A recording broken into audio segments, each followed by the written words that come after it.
Sing, O Muse, of great Achilles and his wrath, which brought such woe on the men of Greece and Troy alike. Sing of mighty warriors who fell on the naked shore, whose unburied limbs devouring dogs and hungry vultures tore. Sing of princes answering honor's call, of mortal men defying gods and fate. Recall for us the age of heroes, where combat marked the man. Tell us of the age when single warriors with the strength of armies stood firm and defied the will of deceitful gods. Remind us, lest we forget, of the long, cruel years when Grecian and Trojan blood mingled in the dry earth in a war that tore the world asunder.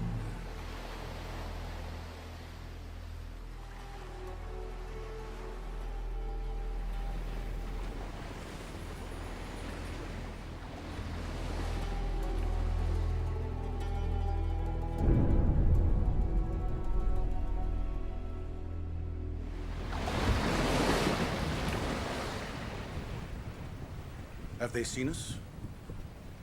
They have. Can you taste it? I do not talk of the salt in the air, but the blood of Trojans on the edge of your swords. Honor compels us to this land, but glory awaits you. Ready your arms!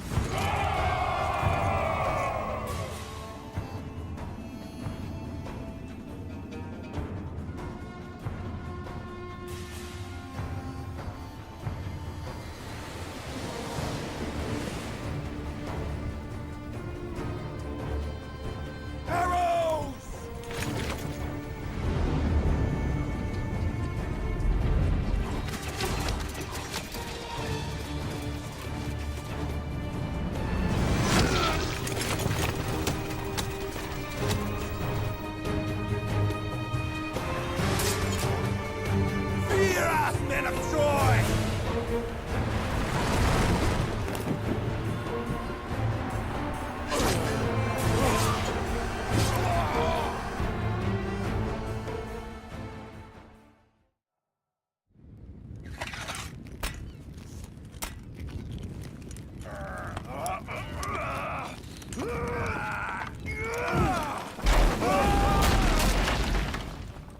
A battle worthy of legend, is it not? Victory over a wooden beast?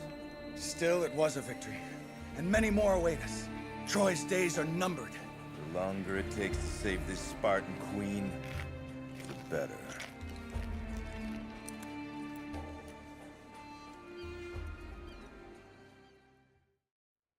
Such was the beginning of the end of Troy. On that sad day, her shining shores were ravaged by the savage thunder of 1,000 ships, carrying the kings and princes of Greece, led by Agamemnon, king of Mycenae, like Charon leading the dead across the river Styx into the jaws of Hyades. Hail, Odysseus, and well met. We've got the Trojans on the run. You, King Agamemnon, stayed in the safety of your Achilles. Mind your tongue, Achilles. We all answer to my brother Agamemnon. Never mind him, Menelaus. Achilles forgets that some men are built for combat, some to lead. And some are so... What would you have us do, King Agamemnon? I'm relying on all of you to secure the area around our future camp. Waste no time. Now, brother, we must see about the unloading of our ships. There is much to be done. Why would the kings of the Ithacans, Myrmidones, Salaminioi, Mykenaioi, and many more set sail in 1,000 ships to lay siege against the fair city of Troy? It was in Sparta, many years ago, that the spark was lit. Those same kings were assembled together not to wage war, but to compete for the love of the most beautiful woman in the world, Helen, daughter of Tyndareos, king of Sparta. It seems you have a problem to solve, King Tyndareus. Ah, welcome, my friend Odysseus, King of Ithaca. Indeed, I do. I am to choose one of them to be my daughter's husband. But I'm afraid that once I make my choice... The others might feel cheated and cause trouble. Indeed. I've refused all their gifts. I show no undue preference. I cannot send them away for fear of losing friendships and creating enemies. Happily, I am not part of your problem. My heart is already taken by Penelope. Have you asked my brother for his daughter's hand? I may need your help in that regard.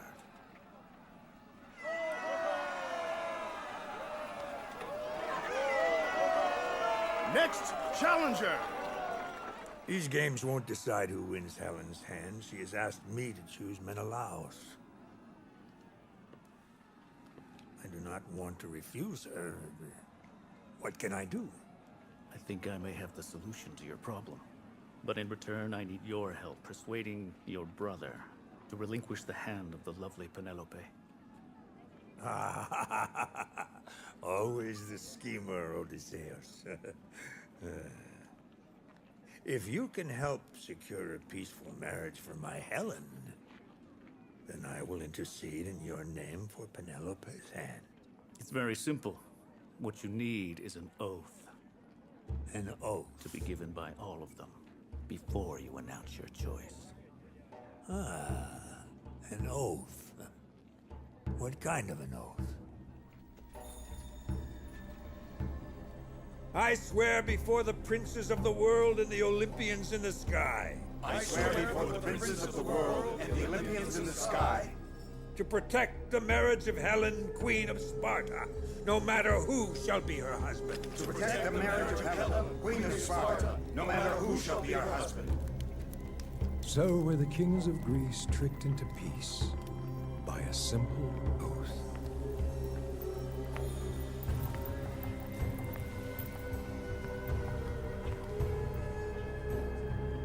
Menelaus, you are my husband. And the gods laughed at these simple acts of men, for they knew that within that simple oath was sown the tragedy that would launch the 1,000 ships.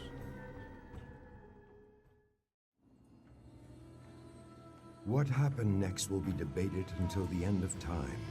Some say Helen willingly left her husband to follow Paris back to Troy. Others insist he abducted her against her will.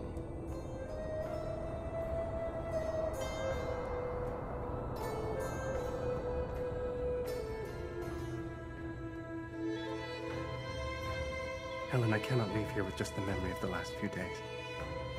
Come with me to Troy. But I must take pause and leave the story of Prince Paris for another time. I will then tell you of Aphrodite's treachery and the young prince's folly. Who can blame Menelaus for claiming his right to retribution? Enraged, he called on the kings and princes of Greece to honor their oath, with promises of rich plunder and treasure.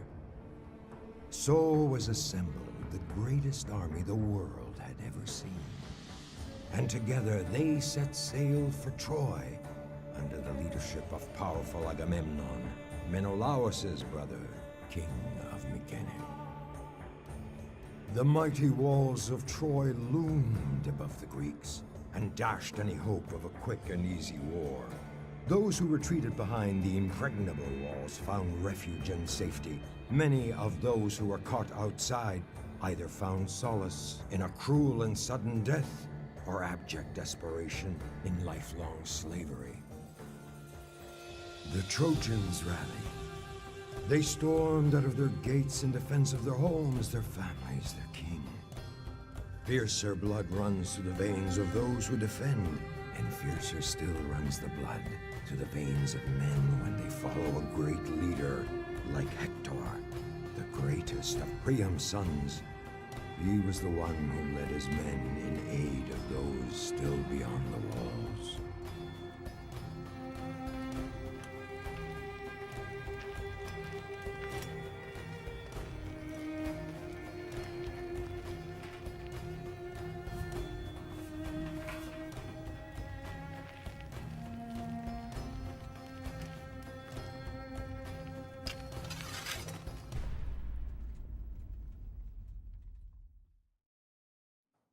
And yet, why did Priam not return Helen to Menelaus, her husband? So much suffering, so many lives would have been spared. Nothing simple is ever easy. Fear and doubt fester secretly in the hearts of men, condemning their lives into the darkness of guilt. So was Priam guilty of a sin which he hid from all who knew him, until his shameful act reared its dark head and came back to face him and demand retribution.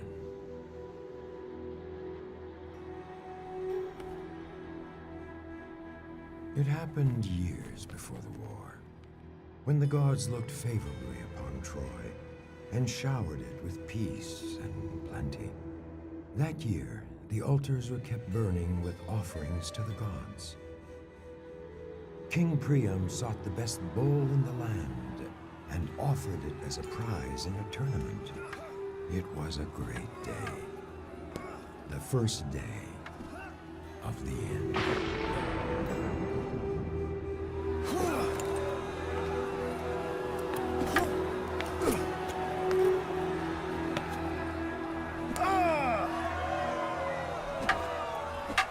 Amazing! People of Troy! Alexandros, the shepherd!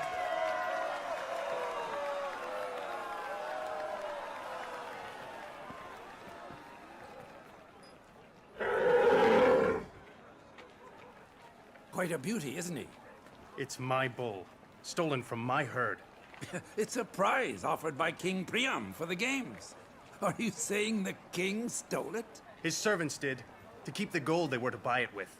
It's my bull. Well, if you want to get it back, you've got quite a challenge on your hands. That is Deiphobus, Prince of Troy. I hear he's the finest swordsman of Priam's many sons. And Hector, the eldest prince.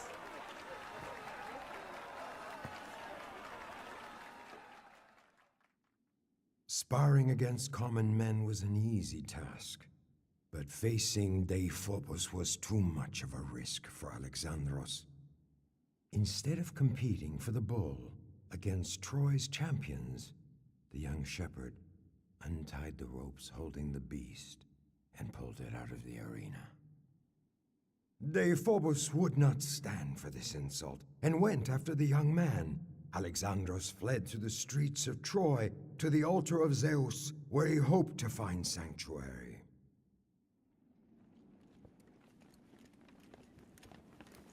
Paris! He is Paris! What? The lost son of Priam has returned. Don't speak to me of my lost son. Your delusions have brought me enough pain already, Cassandra. He is your son.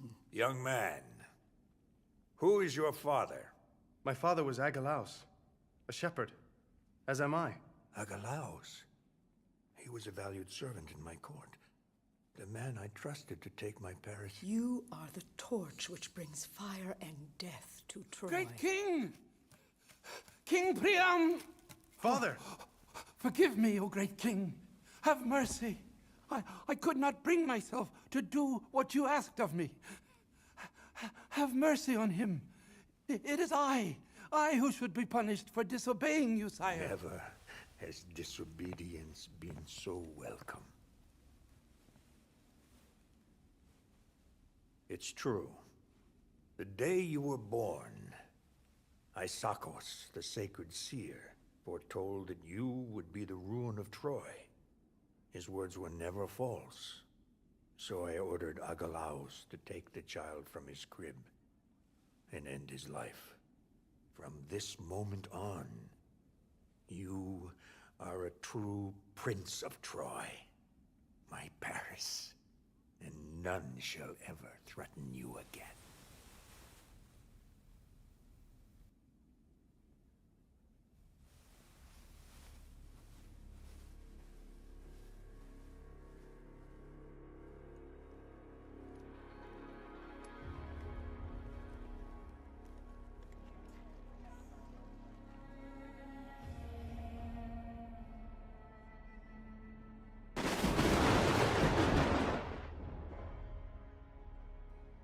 So as Paris returned to Priam's household, the Shepherd Prince became known throughout the Troas and was envied for his beauty and strength.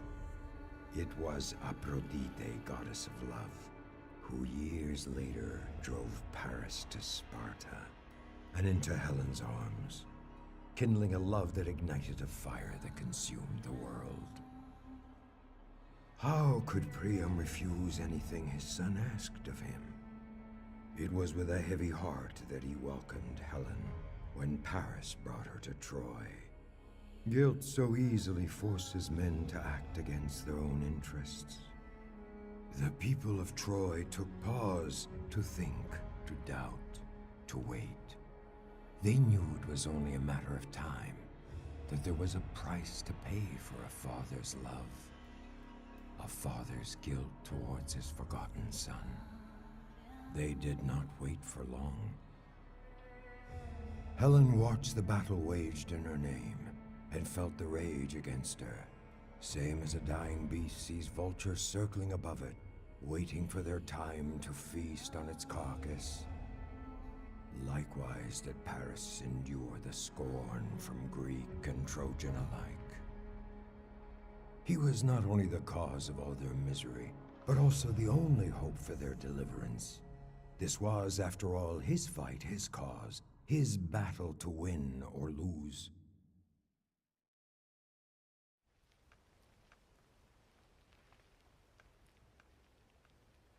Paris, may the gods be with you. I wish you well, brother.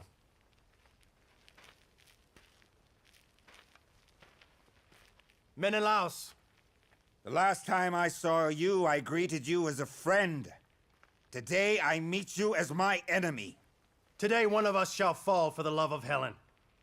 If it is to be you, will you promise that the kings of Greece leave Troy forever? And if you are the one to grace the gates of Hydas tonight, will Helen be returned to me? Those are the terms. So be it!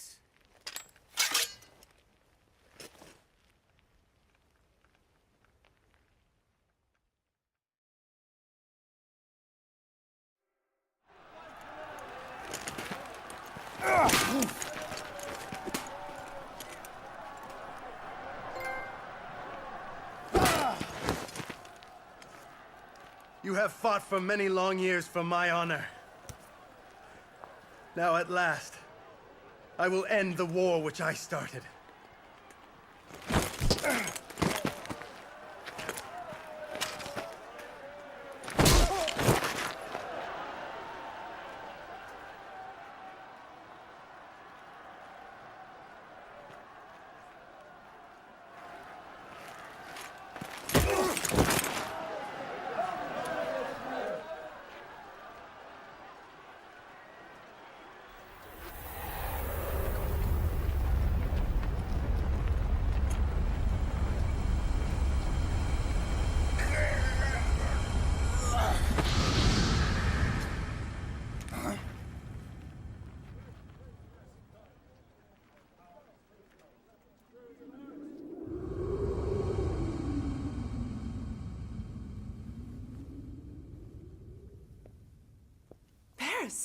Aphrodite came to my aid, took me away from the battle.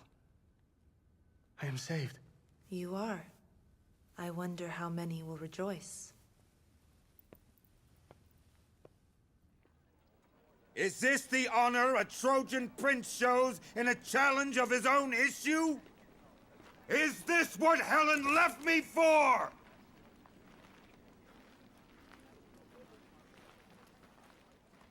We cannot abandon him. He's our father's son. It's useless. The gods have already determined our fate.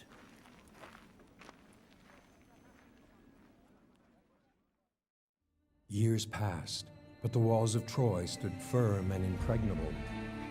The long stalemate took a toll on the Greeks, hungry for promised treasure and glory.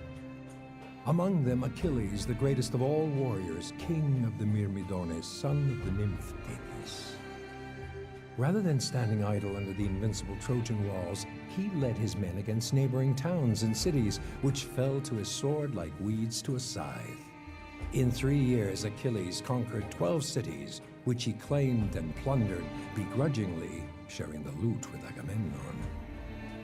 Everything changed the day he came to the outskirts of Lyrnessos.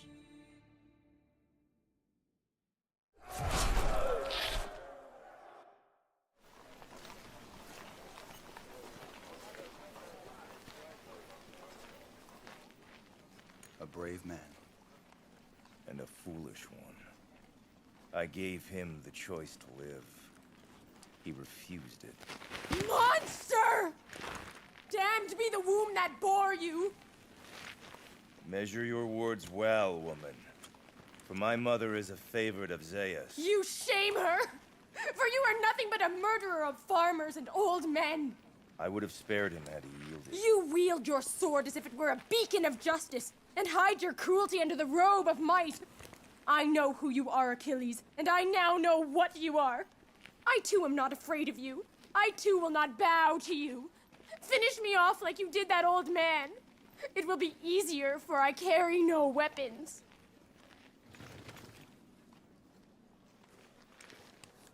She is mine. See that no one claims her. He was my father!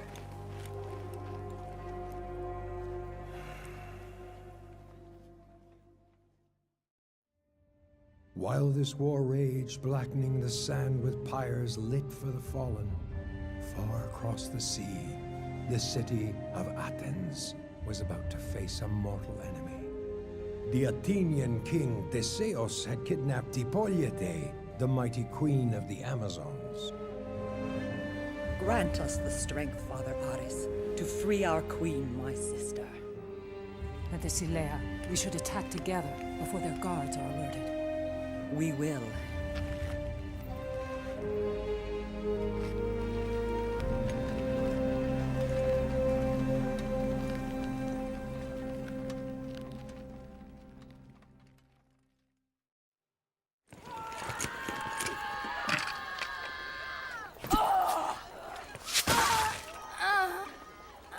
Sister!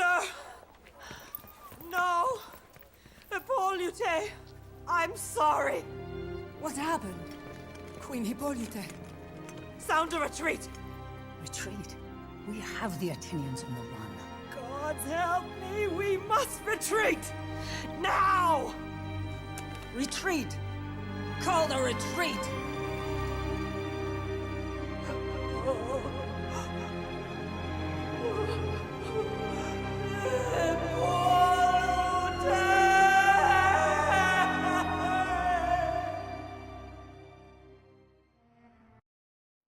Nine years after the 1,000 ships arrived on the shores of Troy, the Greeks held sway on all the land of Troas, except for Troy and the mighty city of Thebe, ruled by King Aetion.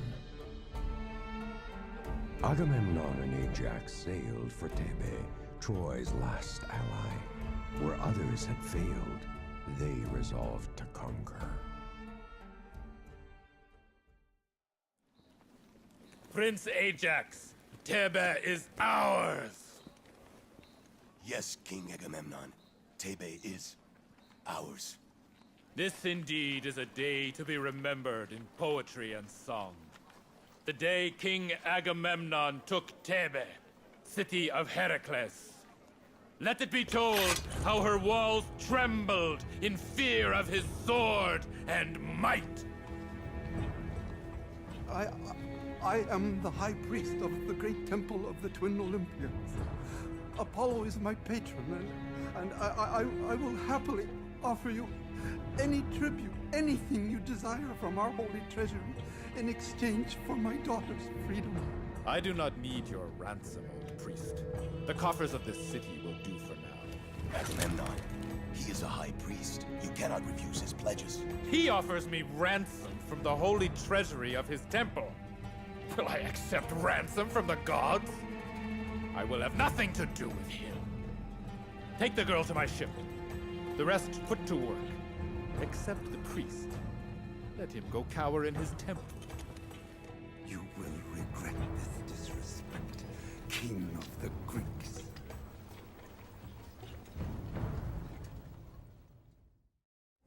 A shrill cry rose from the Greek camp. The plague! The plague! Panic spread like wildfire.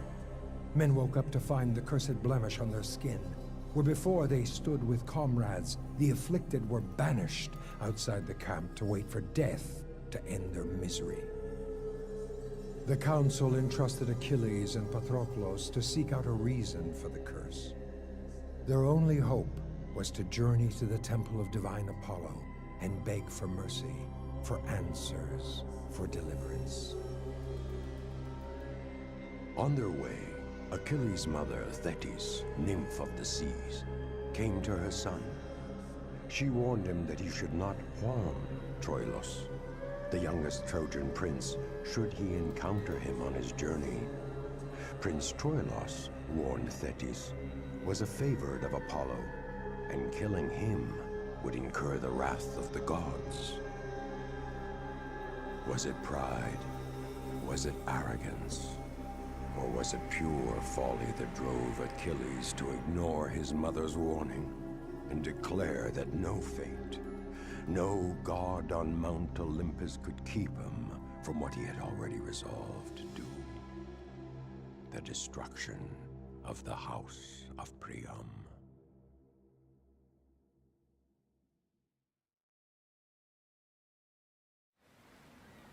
The source of this plague is you, High King. And it can be stopped by returning the daughter of this priest. Agamemnon, no one thinks that you should be denied the spoils of war. But the priest answers to Apollo, and to refuse him is an insult to the god. Return the girl, Agamemnon! I will return the girl. But if I must return her, then I shall claim another as my prize. It is my right. Odysseus, Ajax, take the girl from my tent, and give her back to this priest of Apollo. But when you are done, go to the tents of Achilles, and bring Briseis back to me. I should take your life, not kiss your feet! Very well, then. Take my woman away from me. But I will never again fight for you, even when the Trojans have their sharpened bronze at your throat.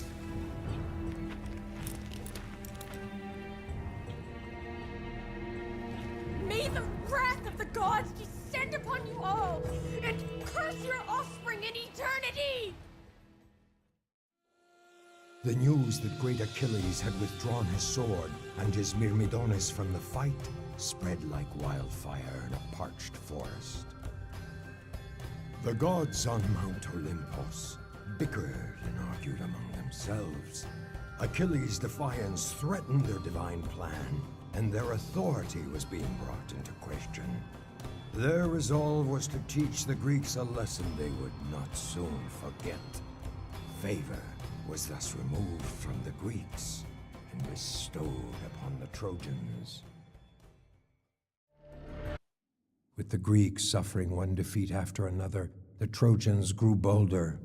Odysseus knew that when courage abandons the hearts of men, defeat rushes in to fill the void. He had to reignite his troops' morale, without delay, at any cost. More often than not, it is insignificant acts that change history. Despite this, it is the results that are commemorated in songs and give birth to eternal legends. We all know how Odysseus defeated the Trojans, Troy's allies, who had secretly flanked the Greek camp. History would have been different had Odysseus not captured a spy, who was made to reveal what lay ahead, waiting in the forest beyond the Grecian camps by the mighty river Scamandros. Hector's assault confused the Greeks. The tables had finally turned. The invaders had now become the invaded. Agamemnon, Ajax, and Menelaus led their armies out of their camps to confront Hector. But the Greeks were not prepared for this Trojan show of defiance.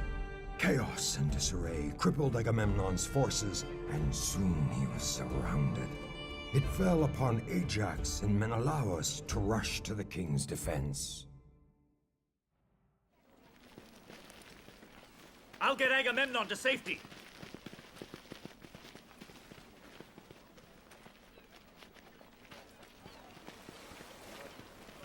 Some of the men are fleeing! By the gods, Ajax, what do we do? Stone throwers. Our ships will be crushed. We must save them, or we will never see our homes again! I'll hold our ground here. You go up there and stop them!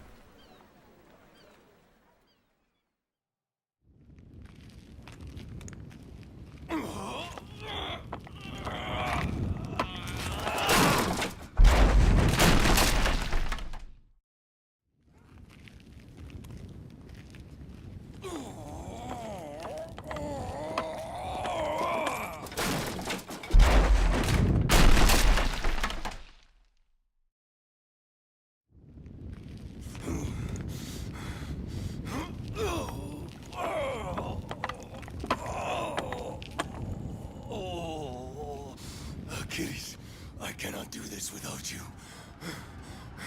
What? A retreat? Cousin, you've returned at last.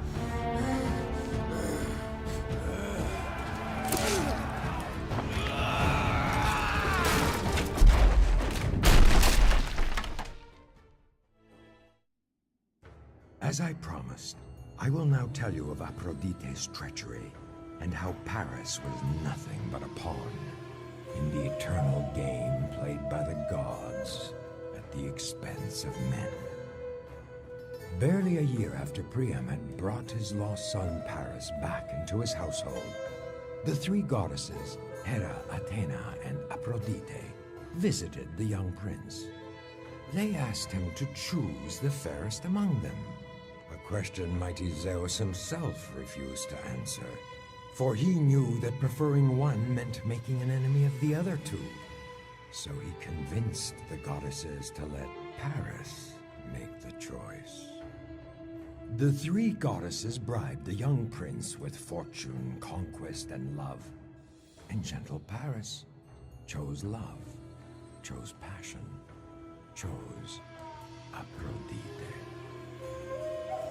Was it the rashness of youth that blinded the young Paris to make a choice Zeus himself dared not consider? Aphrodite made true her promise and brought Paris to the most beautiful woman on earth, Helen, wife of Menelaus. I have already told you what happened next, and the consequence thereof. Because of an act of reckless love, many were brought to pay a hefty price. Cassandra's prophecy was about to come true. But those who never believed what she foretold pointed to Hector, riding a wave of victory over the retreating Greeks. Hector easily breached the Grecian wall. On his side was Paris, shoulder to shoulder with the rest of the Trojans, not intent on glory, but yearning for redemption.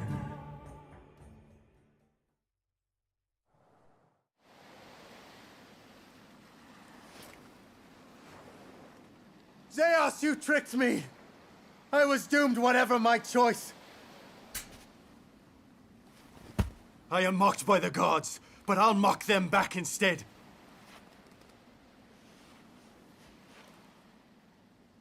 Watch as I set the Greek ships on fire!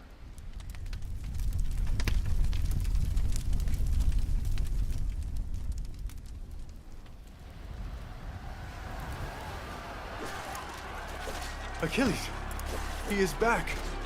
What next? You are the torch which brings fire and death to Troy. What next? With Achilles back in the fight, the Greeks found the courage they had lost. And like lions freed from a cage, they sprung forth, their claws sharpened for the kill.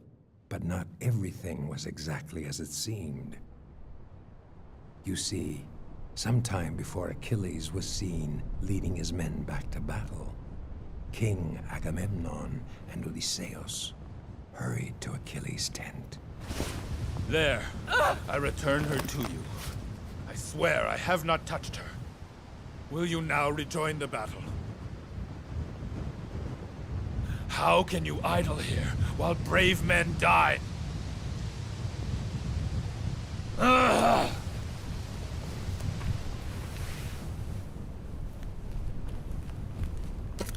What are you doing? The men will follow this armor into the jaws of death. If you will not put it on and help save us from the brink of defeat, I will wear it and lead them myself. Agamemnon is a snake. He comes to beg and never cares to admit his guilt. So it's pride that keeps you, Achilles. I will lead our men to victory, keeping your pride intact and Agamemnon's in ruins. I will go in your stead, and only your sword will stop me.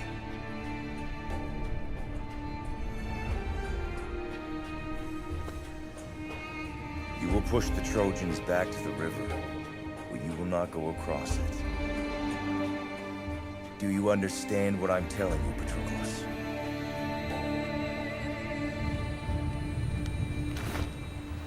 Patroclus, you will not cross the river.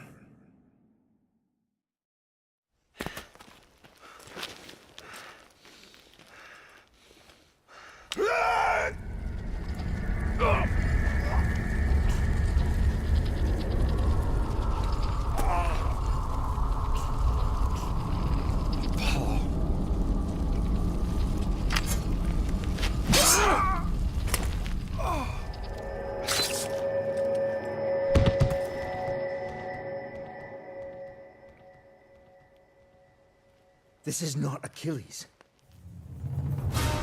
Why is this man wearing Achilles' armor?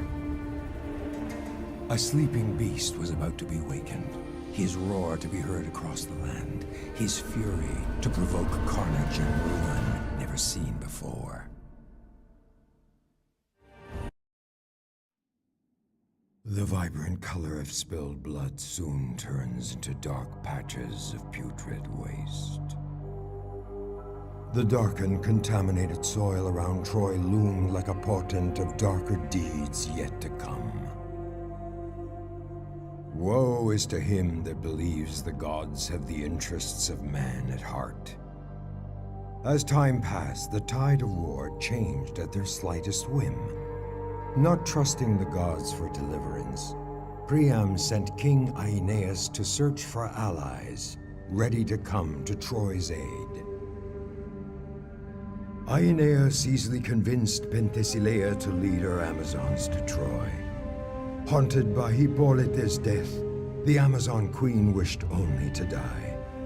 As an Amazon, she believed that an honorable death could only be achieved on the battlefield.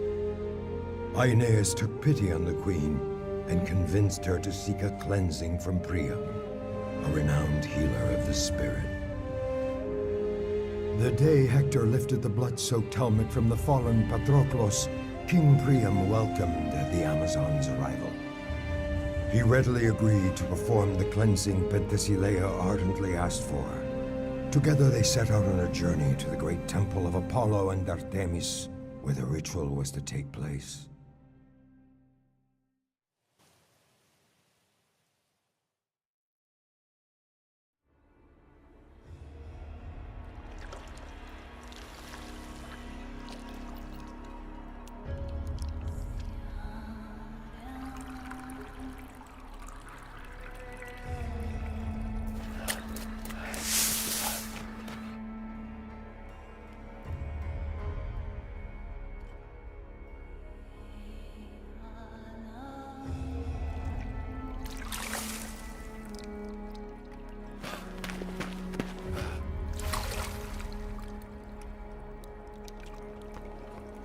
King Priam.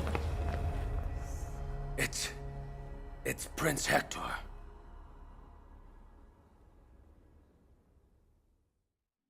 O Muse, help me now tell how great Achilles swore dark vengeance for the slaying of Patroclus.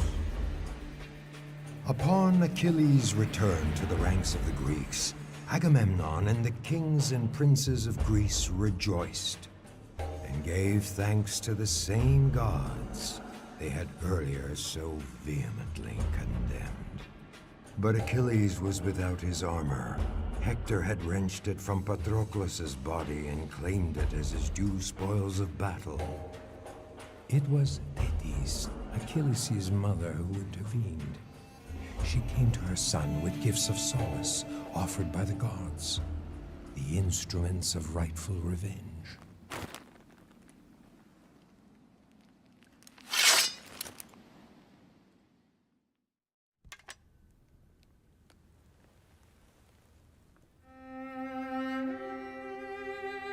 Hector? Why haven't you gone with Priam? Father will be safe with Aeneas. Besides, I have responsibilities here. Achilles? He will be hunting for you on the battlefield. You know what I must do.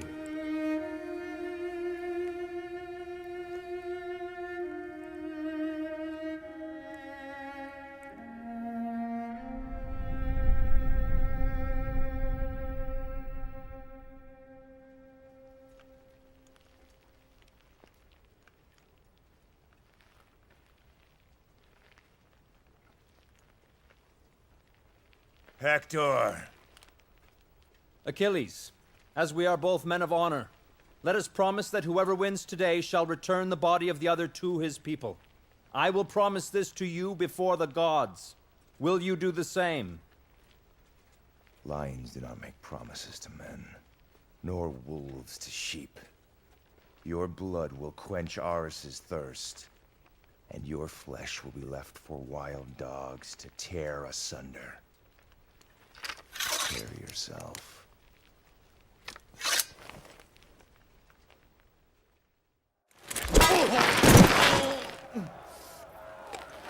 I will rend your limbs from your body and feed them to the dogs. My family will offer abundant gold for my ransom. Take it and give my body back to my father, so I may have the right of burning. Promise me this, please.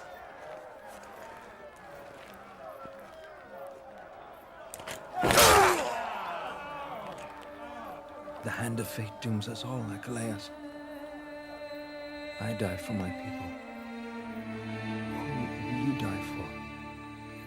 Don't speak of my fate. It's mine to forge, and no god on Mount Olympus will change that!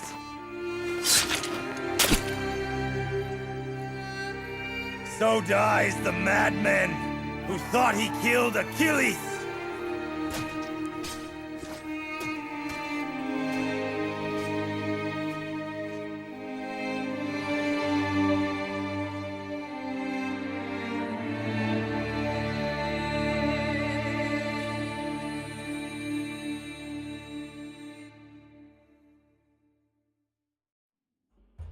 His revenge complete, Achilles was free to mourn his fallen friend, and lay his ashes in an urn of gold, meant for two, with instructions that if he were to fall in battle, his ashes were to be buried in the same urn. On that same day, the Trojans mourned the loss of their fallen champion. For 3 days, the hills and plains of Troy echoed with the soft sounds of sorrow in place of battle's thunder. Isn't it odd how men celebrate death by keeping the peace and live life to wage war? And when the call went out for war's dark shadow to return, the Trojans were bolstered by a glorious new ally, Penthesilea and her Amazons. In spite of the cleansing ritual, Penthesilea knew there was only one way to cleanse her guilt: death in battle. With this in mind, she led her Amazons into battle, searching for the one who could grant her an honorable warrior's death. Achilles.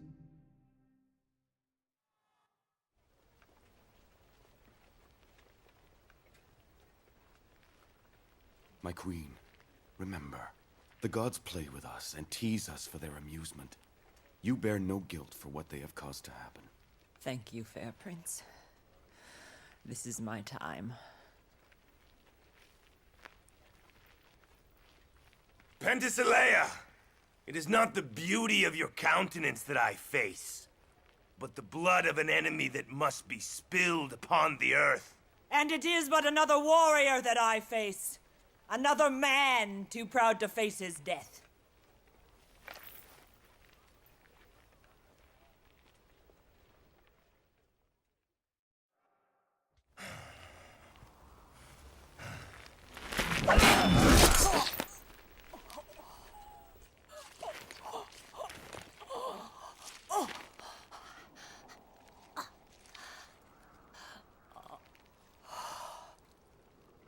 At last. Hippolyte. I know your story, brave queen.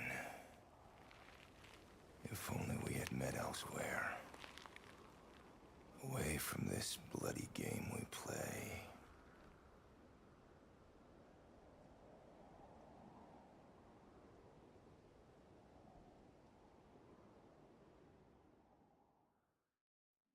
With Hector and Penthesilea both fallen at the hands of Achilles, Troy looked for a new hero to save them from the jaws of the lion. From the distant lands of Ethiopia came the warrior King Memnon, the mightiest warrior of the East. On his shoulders rested the hopes of Paris and all the people of Troy.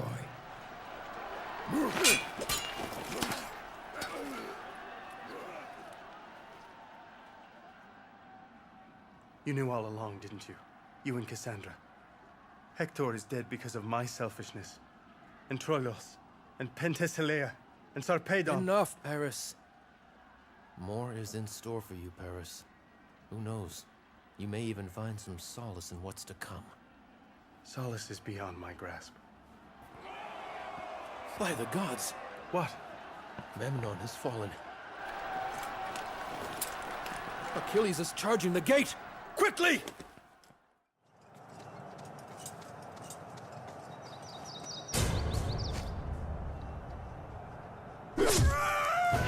No! Achilles! King Achilles! We're being overrun! We cannot last within the city much longer! We will face each other again!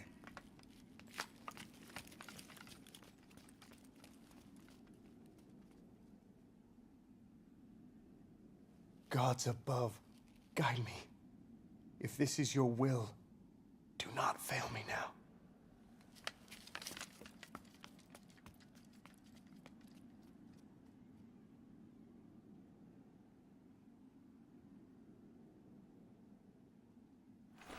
Move! Move!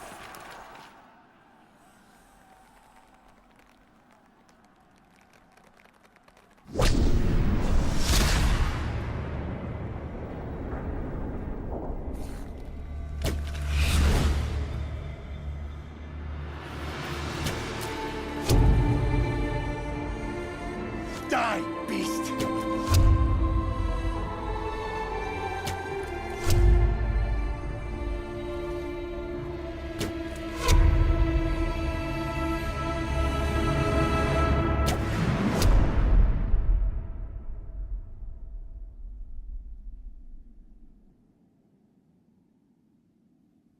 It's done.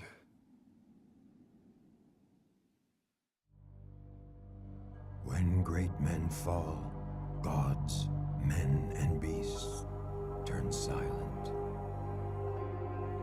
Legends tell us that Ajax was struck by madness, victim of Athena's rage.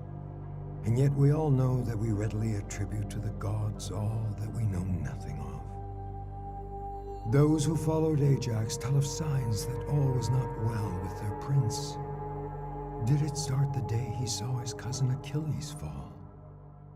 That day he carved his way through the Trojan hordes, and with Odysseus' help, retrieved Achilles' body and carried it safely to his camp for proper burial. With the discovery of a narrow secret passage carved in the rock beneath Troy's walls, a passage used to bring supplies into the city, Ajax and Odysseus launched a daring, desperate raid on the Temple of Athena inside Troy to steal a relic known as the Palladion, which prophecy held must be taken from the temple if Troy were ever to fall. The Palladion was taken and Ajax carried it out of the city. Is it because of this sacrilege that Athena tricked his vision to see what was not there?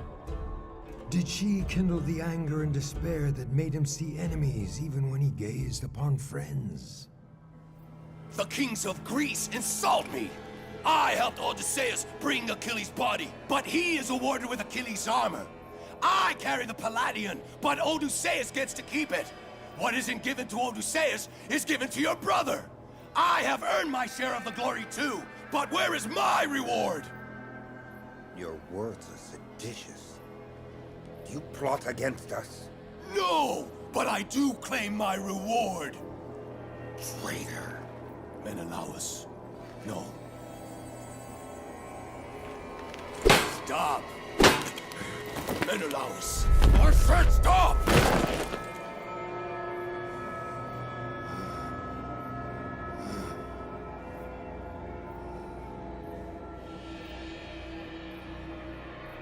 What have you done?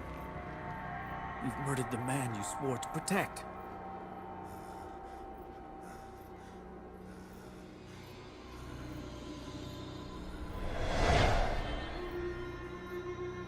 Achilles? Achilles? No. No, no. No, no. No.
What have I done? What's happening to me?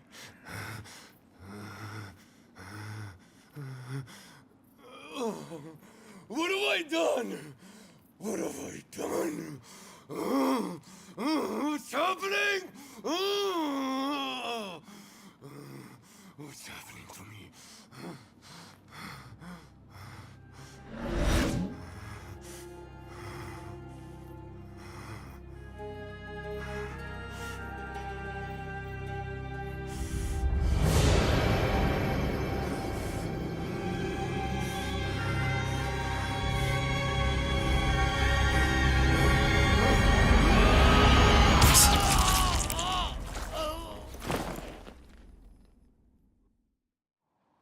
Soon after Ajax's death, the Trojans woke to a sight they had dreamt of for 10 long years. The beaches of Troy were deserted. Where once stood Agamemnon's tent, stood a wooden statue of a horse. It is a plea to Athena for forgiveness, to placate the goddess's anger for the theft of the Palladion. And so the Trojans brought it into the walls, hoping to gain Athena's favor, and to leave the invaders to face her wrath as they fled across the seas. So easily do men believe that which they yearn for. But in the silence of the night, the Greeks returned to the beaches like prowling wolves. And as Troy slept, the statue quivered and opened, spilling from its belly the ruse which would finally end the war.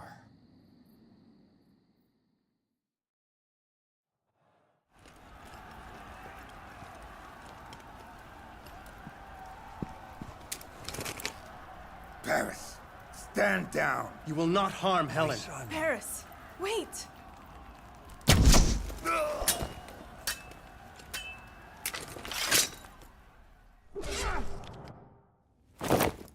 Paris! My people do not deserve what I have brought upon them, especially sweet Helen and my father. Please, be merciful upon them. You dare ask for mercy from us? No! My son. My son.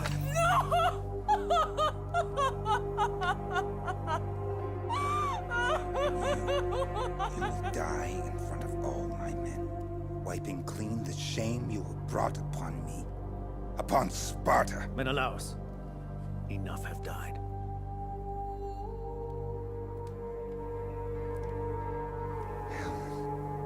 All of my sons have perished. My city has perished. I have nothing left to live for. I ask only one act of mercy. Take all of the treasures of Troy, but allow some vestige of this once great race to remain in this land. Gentle old one. You think to deny us the spoils of a hard-fought war with pitiful words, Ancient One? Your land is ours now by right, and its people shall be wiped from the earth to be forgotten forever. But I will grant you a single mercy. I will make your end a quick one. Agamemnon, that wasn't necessary. He is the reason we fought here all these years. The reason why so many princes and men of Greece have died. The world must bear witness to the fall of the House of Priam!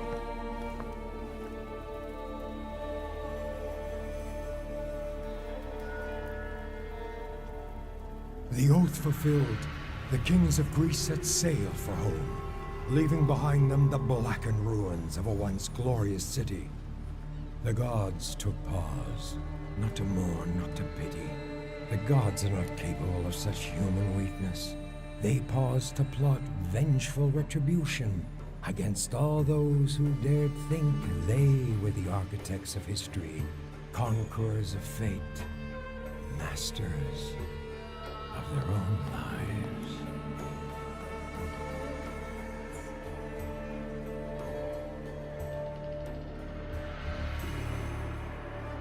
But do not hastily retire, for our story is not yet complete.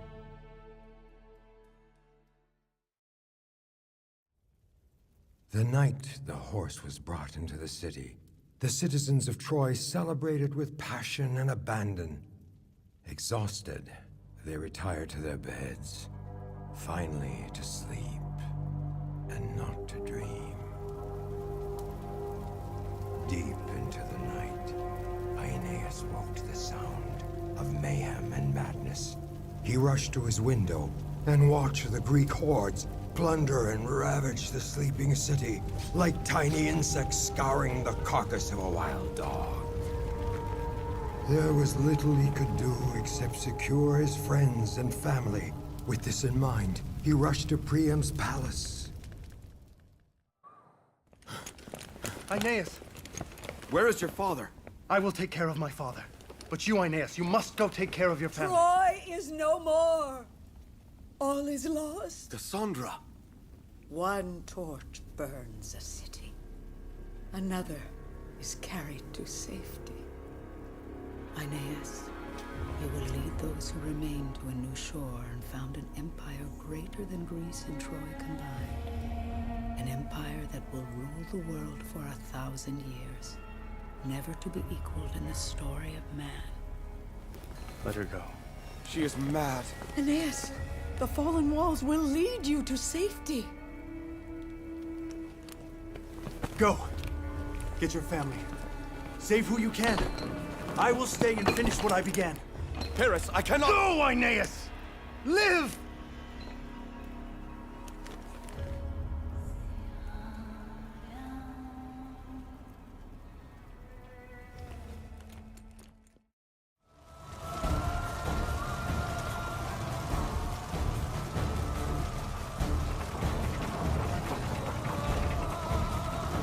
Hurry, move!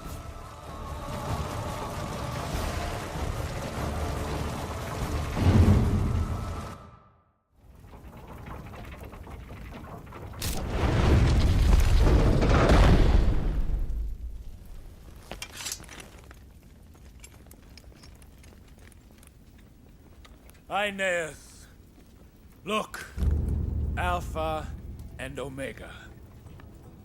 This is the one that spawned the coward. And this is the coward that spawned this hell. Let it be known to all who tempt the ire of the Greeks. This is how they perish.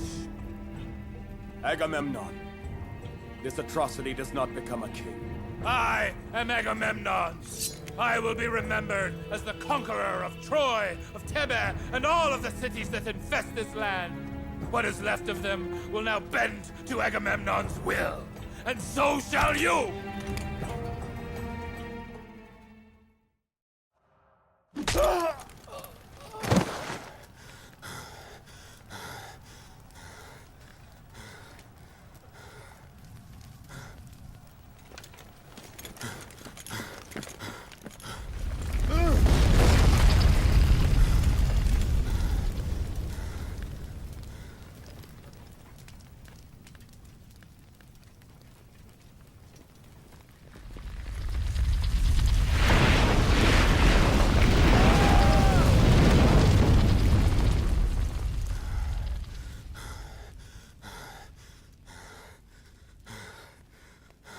Aeneas, the fallen walls will lead you to safety.